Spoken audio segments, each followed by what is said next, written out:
Friends, colleagues, fellow travelers on this journey called life, we all face moments of overwhelming challenge. Times when the path ahead seems shrouded in darkness, when our strength falters, and the temptation to simply give up whispers in our ears. We've all been there, haven't we?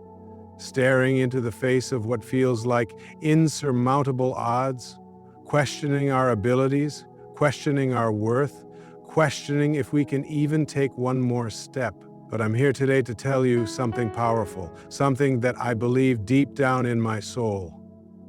God is telling you to keep going. Don't give up now. Now, I understand that the word God resonates differently with each of us. For some, it represents a specific deity, a divine being who guides and protects. For others, it might represent a higher power, a universal energy, or simply a deep-seated belief in something greater than ourselves. Regardless of your personal interpretation, the message remains the same. There is a source of strength, a wellspring of resilience, available to each and every one of us, especially in our darkest hours. Think about the times in your life when you faced adversity, times when you felt like you were at your breaking point, when you thought you couldn't possibly endure another moment, and yet, somehow, you did. You found the strength to keep going. You persevered. You emerged stronger, wiser, more resilient than before. Where did that strength come from? I believe it comes from that inner voice, that whisper of hope, that spark of faith that resides within each of us. It's the voice that reminds us that we are capable of more than we think, that we are stronger than we believe, that we are loved and supported even when we feel most alone. It's the voice that I believe is God telling us to keep going. Life is not a smooth and easy journey. It's filled with twists and turns, with ups and downs, with moments of joy and moments of sorrow. There will be times when we stumble, when we fall, when we feel lost and confused. There will be times when we question our purpose, when we doubt our abilities, when we feel like giving up on our dreams. But it's in those moments, in those times of darkness, that our true strength is revealed. It's in those moments that we have the opportunity to tap into that inner wellspring of resilience, to connect with that source of strength that is always available to us. It's in those moments that God is telling us to keep going. Don't let fear hold you back. Don't let doubt cloud your vision. Don't let discouragement steal your dreams. Embrace the challenges. Learn from your mistakes and keep moving forward, one step at a time. Remember that even the longest journey begins with a single step. Even the darkest night is followed by the dawn. Even the most difficult challenge can be overcome with perseverance and faith. So, whatever you're facing today, whatever mountain you're climbing, whatever storm you're weathering, I want you to remember these words.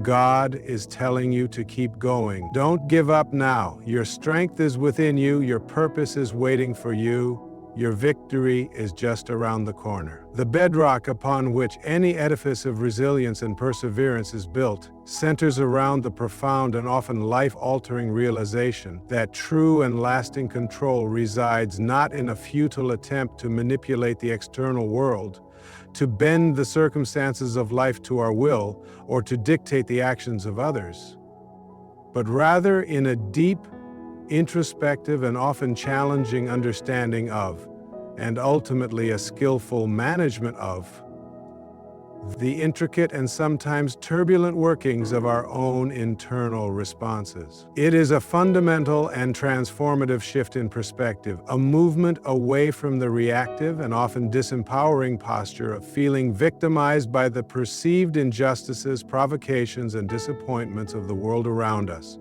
and a decisive, empowering step towards the proactive and self-directed stance of recognizing, embracing, and skillfully wielding our own agency in shaping, directing, and ultimately mastering our emotional and psychological experiences. This transformative journey of self-mastery, this quest for inner peace and equilibrium in the face of life's inevitable storms begins with an unflinching and honest exploration of the often uncharted and sometimes uncomfortable territories of our own emotional reactions. It demands that we delve into the complex and often mystifying mechanics of how and why we feel what we feel, that we meticulously identify and catalog the specific triggers, both internal and external, that ignite the flames of frustration, anger, or despair within us, and that we diligently cultivate and refine a robust and adaptable arsenal of coping mechanisms,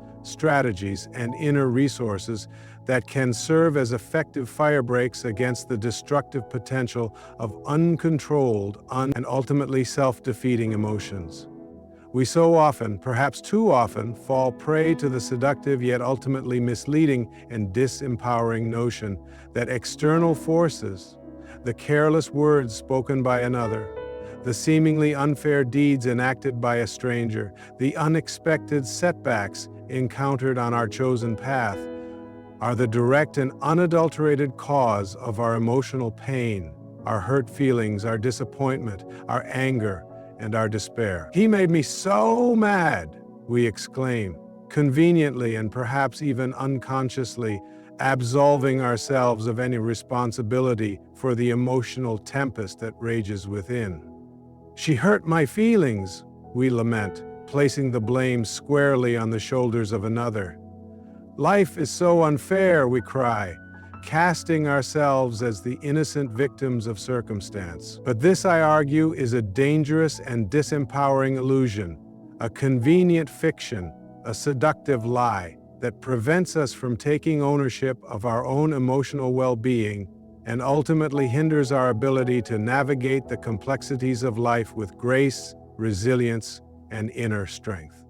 While it is undeniable that the actions, words, and circumstances we encounter in the external world can and often do act as a catalyst, as a spark that ignites the fire within, they are, in and of themselves, not the root cause, not the genesis, not the fundamental origin of our emotional upheaval, the true and often hidden origin of anger, of frustration, of disappointment, of fear, of all our emotional responses, both positive and negative, lies buried deep within the intricate and often convoluted web of our own individual interpretations, our preconceived and often unexamined expectations, our deeply held, sometimes even unconscious beliefs about ourselves, about others, and about the world at large, and the unique and often idiosyncratic nature of our individual sensitivities, vulnerabilities, and past experiences. It is not, I repeat, not what happens to us in the external world, but rather how we choose, consciously or unconsciously, to interpret what happens, that ultimately determines the nature, the intensity, and the duration of our emotional response. To illustrate this crucial and often counterintuitive point, let us consider a scenario, a common and relatable experience, where two distinct individuals are exposed to the same external event. A colleague, perhaps in a moment of thoughtlessness, perhaps driven by their own insecurities, or perhaps even with a hint of malice, makes a critical remark about their work, publicly and in front of other team members. One individual, secure in their abilities, confident in their value, and grounded in a strong sense of self-worth, might shrug off the comment, attributing it perhaps to a mere difference in opinion, or perhaps even perceiving it as a well-intentioned, albeit poorly delivered, attempt at constructive feedback. This individual, anchored in self-assurance and emotional maturity, is unlikely to experience a significant or lasting emotional disturbance. The other individual, however, perhaps struggling with self-doubt, feeling insecure about their professional standing, or harboring a deep-seated fear of failure, might seethe with resentment, interpreting the remark as a personal attack, a blatant and public disregard for their tireless efforts. or perhaps even as a confirmation of their deepest and most private anxieties about their professional competence. This individual, vulnerable and insecure, is likely to experience a surge of negative emotions, ranging from hurt and embarrassment to anger and resentment. The external event, the critical remark, is identical in both cases, yet the emotional fallout, the internal response, is vastly and demonstrably different. This striking disparity underscores the undeniably crucial and often overlooked role that individual interpretation, shaped by our unique perspectives and experiences, plays in shaping and dictating our emotional landscape. Our interpretations, it is vital to understand and remember, are not formed in a vacuum. They do not arise spontaneously from thin air.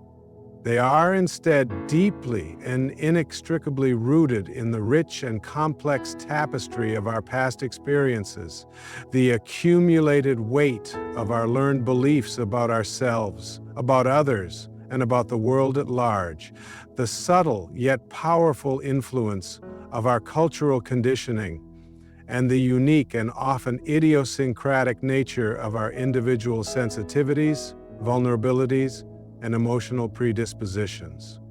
A person who has been repeatedly and consistently criticized throughout their formative years, for example, might be more prone to interpreting even mildly critical feedback as harsh, demeaning, and personally wounding. Someone who struggles with the persistent and gnawing weight of low self-esteem might be more likely to perceive a seemingly innocuous comment from a colleague as a confirmation of their own perceived inadequacy. Our personal history, our past experiences, both positive and negative, both conscious and unconscious, act as a kind of filter, a lens through which we perceive and interpret the world around us, subtly yet powerfully coloring and shaping our emotional responses. Furthermore, and this is a point often underestimated and sometimes even entirely ignored, our expectations, both conscious and unconscious, play a significant and often decisive role in how we react to the actions and words of others.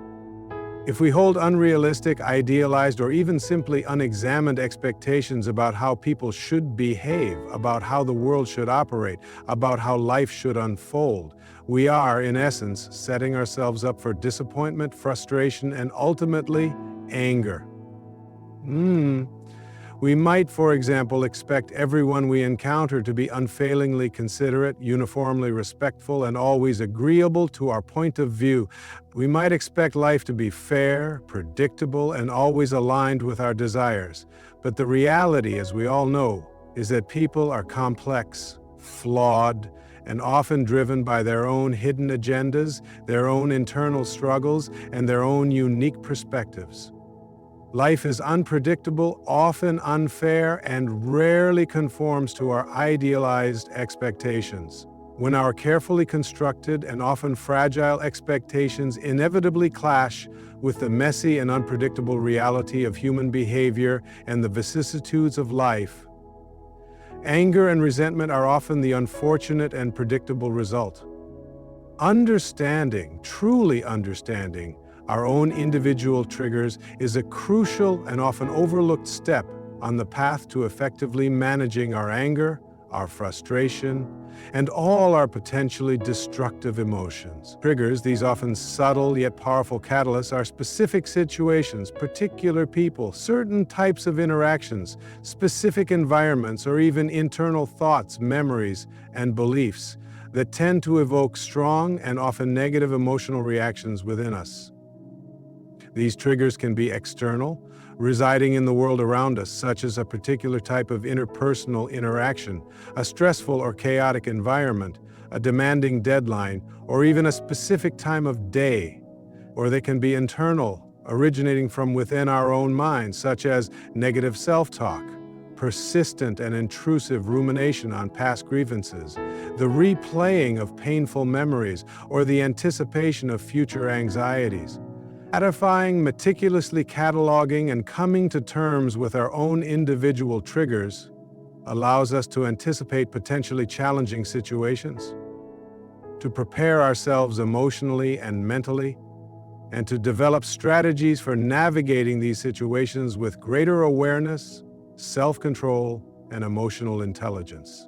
Once we have achieved a better, more nuanced, and more honest understanding of our own personal triggers, we can begin the challenging yet ultimately rewarding work of developing healthy and effective coping mechanisms. These coping mechanisms, these tools for emotional regulation, these inner resources, are the specific strategies, techniques, and practices we can employ to manage our emotions in the heat of the moment, to prevent them from escalating into uncontrolled anger, destructive frustration, or paralyzing despair, and to guide ourselves back to a place of calm, equilibrium, and inner peace. Deep breathing exercises, the practice of mindfulness and meditation, engaging in regular physical activity, spending time in nature, pursuing creative outlets, connecting with supportive friends and family, and seeking professional help when needed are all demonstrably effective ways to regulate our emotional state, to reduce stress, to promote a sense of well-being, and to cultivate greater resilience. Learning to recognize the early warning signs of rising anger, the subtle yet telltale indicators such as a racing heart, clenched fists, a tightening in the chest, or a change in breathing patterns, is absolutely essential for implementing these coping mechanisms before we reach the point of emotional explosion, before our emotions hijack our rational mind and lead us to actions we may later regret. Managing anger, it is important to emphasize and reiterate, is not about suppressing our emotions, about denying their existence, or about pretending that we don't feel what we feel. It is, rather, about learning to understand our emotions, to acknowledge their validity, to accept their presence without judgment, and to express them in healthy, constructive, and socially appropriate